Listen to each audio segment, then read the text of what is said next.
ठाकरे यांनी एकमेकांशी बातचीत केली आहे, त्यांचा संवाद झालाय। ही दृश्य सध्या आपण साम टीव्हीवरती पाहतोय। दादर, मुंबईतील दादर मधली ही दृश्य आहेत। तर विवाह सोहळ्यात ठाकरे बंधूंमध्ये संवाद झाल्याचंच यावेळी पाहायला मिळतंय।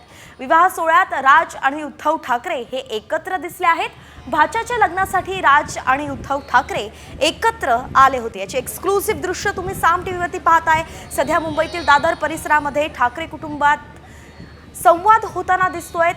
राज ठाकरे आणि उद्धव ठाकरे यांच्या भाच्याचं लग्न आहे आणि याच निमित्तानं ते एकत्र या समारंभाला आले आहेत आणि यावेळी त्यांनी एकमेकांशी बातचीतही केली आहे, संवादही साधलाय। खरं तर काही दिवसांपूर्वी सुद्धा असाच एक सोहळा झाला होता, लग्न समारंभ होता। त्यावेळी सुद्धा उद्धव ठाकरे आणि राज ठाकरे एकत्र आले होते। मात्र काही कारणास्तव या दोघांची त्यावेळी बातचीत, त्या दोघांमध्ये संवाद झाला नव्हता। मात्र आजचा अपवाद आहे, आज या दोघांचा संवाद होताना दिसतोय। गिरीश कांबळे आपले प्रतिनिधी आपल्यासोबत जोडले गेलेत। गिरीश, आपण हे दृश्य पाहतोय, दोन्ही ठाकरे बंधू नेहमी एकत्र यावी अशी त्यांच्या कार्यकर्त्यांकडून मागणी असते आणि राजकीय वर्तुळात सुद्धा ते एकत्र येतील का अशा चर्चा आता काही दिवसांपासून सुरू झाल्यात आणि त्यात ही भेट होणं, त्यात त्यांचा हा खेळीमेळीचा संवाद काय सांगतोय नेमकं? राजकीय ह्याच्यात जरी आपण दोन्ही बंधू हे वेगवेगळे त्यांच्या भूमिका असल्या तरी कौटुंबिक सोहळ्यानिमित्त हे दोन्ही बंधू एकत्र येतानाची दृश्य आपण पुन्हा एकदा पाहतो। काही महिन्यांपूर्वी देखील कौटुंबिक सोहळ्यानिमित्त हे दोघेही बंधू एकत्र आलेले होते। त्यानंतर आज मनसे अध्यक्ष राज ठाकरे यांची बहीण जयवंती आहे, त्यांच्या मुलाचा लग्न सोहळा आहे। त्यानिमित्तानं ठाकरे कुटुंब हे आपल्याला एकत्र आलेलं पाहायला मिळतंय। उद्धव ठाकरे आणि राज ठाकरेंच्या भाच्याचं हे लग्न आणि त्यामुळे हे दोघे बंधू या ठिकाणी आज एकत्र आलेले आपल्याला पाहायला मिळतात। दोघांमध्ये संवाद आपण पाहतोय। कार्यकर्ते देखील अनेक महिन्यांपासून, वर्षांपासून या दोघांमध्ये एकत्र यावे, हे दोघे एकत्र यावं, संवाद व्हावा याबाबतचे अनेक जण डोळे लावून बसलेले आहेत। मात्र आज या कौटुंबिक सोहळ्याच्या निमित्ताने हे दोघे बंधू एकत्र आलेले आपल्याला पाहायला मिळतात। कुठेतरी एक आनंदाचा क्षण देखील कार्यकर्त्यांसाठी आहे, कुटुंबासाठी देखील आहे।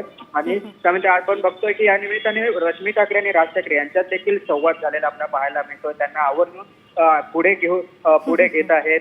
त्या ठिकाणी सोहळ्या निमित्ताने त्यांना एक मान आहे तो राज ठाकरे देत आहेत, आपल्याला या चित्रातून पाहायला मिळत आहेत। आणि हे सर्व कुटुंब एकत्र या ठिकाणी चर्चा करत आहेत, या सोहळ्यानिमित्त एकत्र आलेले आहे आपल्याला पाहायला मिळतं। एक आनंदी कुटुंब, एक आनंदी उत्साह त्या ठिकाणी या संपूर्ण कुटुंबाच्या निमित्तानं या कुटुंबाकडे दिसताना आपल्याला पाहायला मिळतोय। आणि आता या ठिकाणी लग्न आहे ते पार पडलेलं आपल्याला आहे आणि त्यानंतर पुढील पूजा विधी आहे त्या सुरू होतील। मात्र या ठिकाणी हे दोन बंधू एकत्र आल्याने एक चर्चा आहे ती पुन्हा एकदा सुरू झालेली आहे। नक्कीच गिरीश, आपण पाहतोय की दोन्ही राज ठाकरे बंधू हे जे आहेत ते एकत्र आले। तर म्हणून कौटुंबिक सोहळा जरी आपण म्हणत असलो तरी एक गोष्ट लक्षात घेण्यासारखी की राजकारणात जेव्हा कौटुंबिक गोष्टी सुद्धा येतात तेव्हा सगळं काही कौटुंबिक असं नसतं। अगदी पवार कुटुंबाबद्दल सुद्धा आपण उदाहरण पाहिलं आहे आणि ठाकरे कुटुंबाबद्दलही आपल्याला माहिती आहे। जरी कौटुंबिक सोहळा असला तरी याला राजकीय अँगल दिला जाऊ शकतो, राजकीय गोष्टींनी पाहिलं जाऊ शकतं, कारण की पहिल्यांदाच असं खेळीमेळणं एकमेकांशी ते बोलताना आपण पाहतोय। आणि काही दिवसांपूर्वी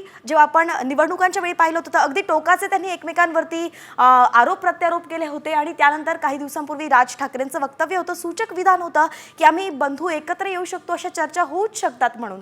तर नेमका राजकीय अँगलने याला कसं पाहिलं जात आहे? काही चर्चा होत आहेत राजकारणासंदर्भात? दोन्ही बंधू जरी कौटुंबिक असले तरी दोघेही राजकारणात, त्यामुळे दोघांच्या भेटीगाठीमुळे राजकीय चर्चा या सुरू होणारच आहेत। आपण जर पाहिलं तर लोकसभेआधी देखील कौटुंबिक सोहळा पार पडला होता, त्यावेळी देखील हे दोघे एकत्र आले होते। त्यानंतर देखील चर्चा सुरू झाल्या। त्यानंतर विधानसभेच्या जेव्हा अमित ठाकरे उमेदवारीसाठी उभे होते, नंतर उद्धव ठाकरे उमेदवार देणार नाही अशा चर्चा होत्या। त्यांच्या पुतण्याला मदत करतील अशा चर्चा होत्या। मात्र कौटुंबिक भाग वेगळा आणि राजकारण भाग वेगळा हा एक उद्धव ठाकरेंनी त्या ठिकाणी एक मेसेज दिला। मात्र तरी देखील निकाल लागले। त्यानंतर पुन्हा एकदा एक महाराष्ट्रभरातून एक चर्चा सुरू झाल्या। कार्यकर्त्यांची मतं आहेत की हे दोन्ही भावांनी बंधू आहेत ते एकत्र यायला पाहिजे। मराठी बांधवांवर होत असलेला अन्याय आपण गेल्या काही घटना पाहतोय, त्यानंतर देखील प्रतिक्रिया उमटत आहेत या दोन बंधूंनी एकत्र आलं पाहिजे। आणि मात्र असं असताना आज हा एक पुन्हा एकदा हे दोघे बंधू कौटुंबिक सोहळ्याच्या निमित्ताने एकत्र आलेले आपल्याला पाहायला मिळत आहेत। मात्र यामुळे राजकीय चर्चा हे नक्कीच सुरू झालेल्या आहेत। आगामी स्थानिक स्वराज्य संस्थांच्या निवडणुका आहेत, त्या निवडणुकांमध्ये देखील या दोन भाऊ बंधूंनी आहे ते एकत्र यायला हवं असं कार्यकर्त्यांचं मत आहे।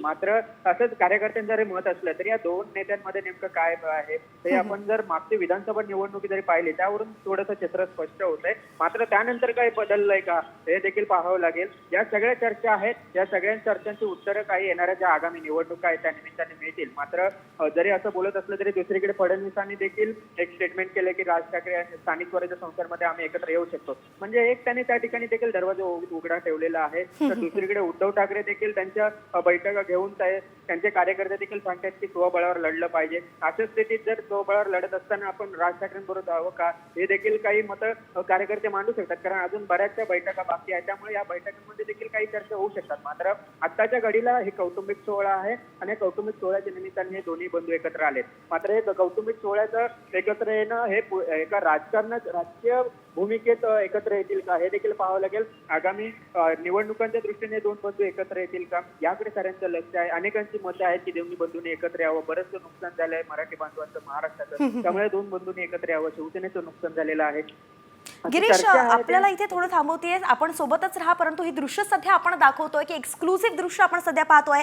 महाराष्ट्राच्या राजकारणातलं एक मोठं कुटुंब आपण बघतोय, ठाकरे असं कुटुंब जे नेहमी त्याच्यामध्ये काही दशकांपूर्वी फूट पडली आणि त्यानंतर आपण पाहतोय की दोघांनी नेहमी एकमेकांवरती आरोप प्रत्यारोप केलेत. अगदी लोकसभाची निवडणूक झाली, विधानसभेची निवडणूक झाली, त्यावेळी आपण पाहिलं अमित ठाकरेंनी साम टीव्हीवरती एक्सक्लुसिव्ह बोलताना सांगितलं होतं की नाही, आम्ही ठाकरे जे कुटुंब आहे ते पुन्हा राजकीय दृष्ट्या एकत्र येणं शक्य नाहीये. परंतु विधानसभेच्या निकालानंतर राज ठाकरेंनी या चर्चांना थोडंसं सूचक विधान केलं होतं. गिरीश, याबद्दलच एक सांगायचं आहे, ही जी दृश्य आहेत ती अगदी बोलकी आहेत. अगदी हे दोन्ही बंधू खूप वर्षांनी एकत्र येऊन असं बोलताना दिसत आहेत. आणि ज्या प्रकारे तुम्ही सांगितलं की स्थानिक स्वराज्य संस्था पुढे आहेत, मराठीचा मुद्दा जो महाराष्ट्रात सध्या पुढे येतोय आणि अशात या दोघांनी म्हणजे देवेंद्र फडणवीसांनी राज ठाकरेंना सोबत घेण्याचं बोलणं किंवा उद्धव ठाकरेंनी त्यांना जाऊन फुलगुच्छ देणं, एकतर हे दोघेही सरकारकडे जाऊ शकतात असंही बोललं जाते किंवा हे दोघे जर एकत्र आले तर महाराष्ट्राच्या राजकारणात येत्या निवडणुका किंवा येत्या काळात काय बदल होऊ शकतात, कसं विश्लेषण कराल? आपण बघितलं तर राजकीय तर नसतं, परंतु महाराष्ट्रातील जे शिवसेना असतील मनसेनिक असतील या कार्यकर्त्यांची आहे त्या दोन्ही बंधूंनी एकत्र. अच्छा गिरीश, आपण पाहतोय, धन्यवाद. आपण ही सविस्तर अपडेट दिली आणि ह्या संपूर्ण गोष्टीचं आपण विश्लेषण केलेलं आहे. एकंदरीतच आपण पाहिलं तर दोन्ही कुटुंब सध्या समोर येऊ शकतं असं बोललं जात आहे. ही